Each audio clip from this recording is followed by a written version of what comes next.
నమస్కారం ఘంటారావానికి స్వాగతం. ముందుగా ప్రధానాంశాలు. గతేడాది డయాలసిస్ సేవలకు 164 కోట్లు ఖర్చు. ఎస్కోటలో కొత్త సెంటర్ ప్రారంభంలో మంత్రి సత్యకుమార్ వెల్లడి.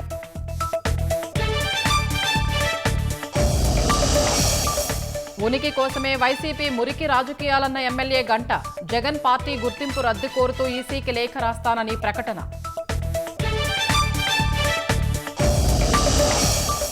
ఆర్టీసీ ఎండీగా బాధ్యతలు చేపట్టిన ఎంటీ కృష్ణబాబు. సమస్యల పరిష్కారం, అభివృద్ధి ప్రణాళికలపై చర్చ.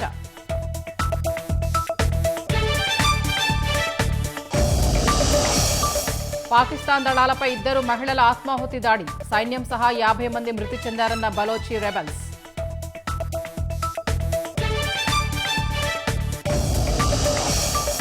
మరోసారి తగ్గిన బంగారం వెండి ధరలు. 24 క్యారెట్ల 10 గ్రాముల పసిడి 1,54,000.